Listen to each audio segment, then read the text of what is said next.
Well, hey, I believe I owe some people a video, and it is about a year overdue. But I am back for the moment at least, because I owe some people a promise.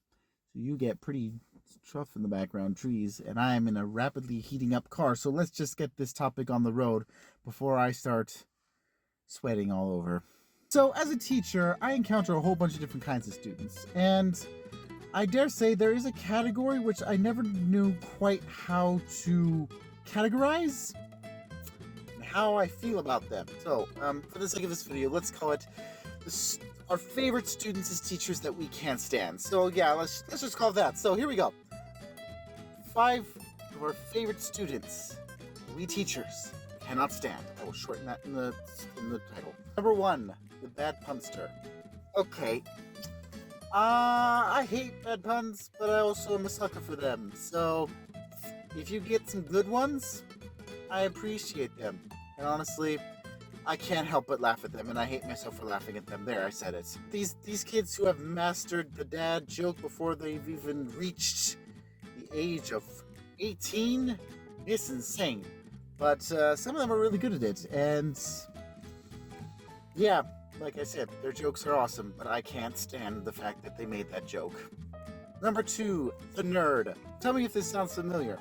You're sitting in the classroom, and that one student always raises their hand in the back to ask questions, to clarify something, to add some detail that you didn't know about. You can rest assured that if the teacher does not stop asking them, you can just conk out for the rest of the class, because you know that kid back there is always going to raise their hand and answer every single question that the teacher has. Okay, I love this student for how much they know and how eager they are to participate.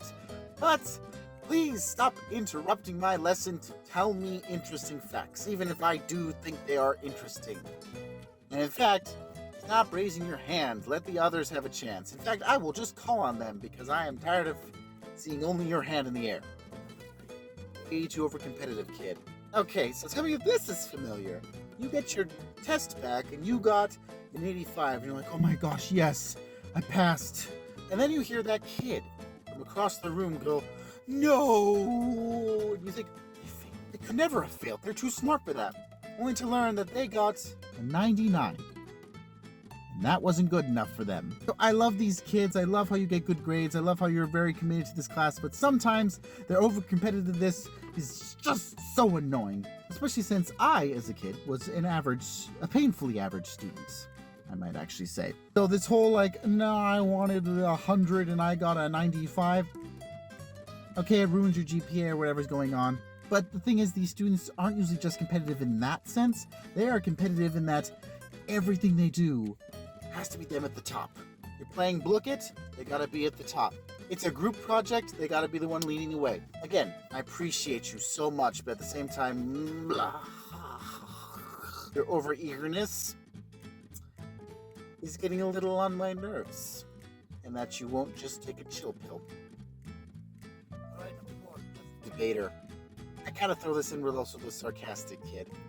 This kid loves to argue about anything. Even if they don't know what the subject's about that much, they will still argue for the sake of arguing. Now, how did this end up in a favorites category? Well, again, if they are engaging with the material, thank you so much. If they're arguing and it's just a fun topic, even if it's going off topic, I'll admit I sometimes consciously let myself fall into the argument because I'm enjoying myself far too much. Yes, sue me, I like to debate and argue. But you are interrupting my class, and I know you're trying to delay me on purpose. You think you're smart, but you're not. Usually. I like debating. It's fun. But also they're super annoying because they keep interrupting my class and causing things to slow down.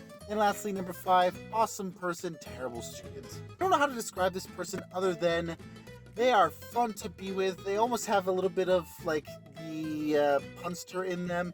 They're just an awesome kid. They're so much fun to be with. And if I knew them outside of school, I would say that's actually a really awesome kid. I wouldn't mind having to know them. But as a student,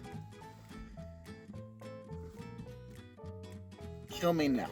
They're terrible students. They never pay attention in class. They're always talking. They always want to be with their friends. It's just, it's not like some of you have that annoying, like, when I talk with friends, but it's like a super annoying way, in a super unlikable way, because you and your friends are just all turds. Excuse the phrasing there. This guy or gal, but sorry ladies, I tend to see it more as a guy thing. They're just really fun and they're really likable. And I can't, for the life of me, stop laughing or getting along with them, even though I know that they're an awful student. They are barely scraping by in my class. And sometimes, more often than not, they slip into failing until we pull them back up. Anyway, that's it. This was long overdue. I'm sorry that it took so long, and maybe there's more stuff in the future. I don't know. It just depends on if I figure my life out and get things working and get the ball rolling on some things. So anyway, you can subscribe if you want and like this video if you want. Otherwise, I'm out of here because I am hot and starting to sweat. So bye now.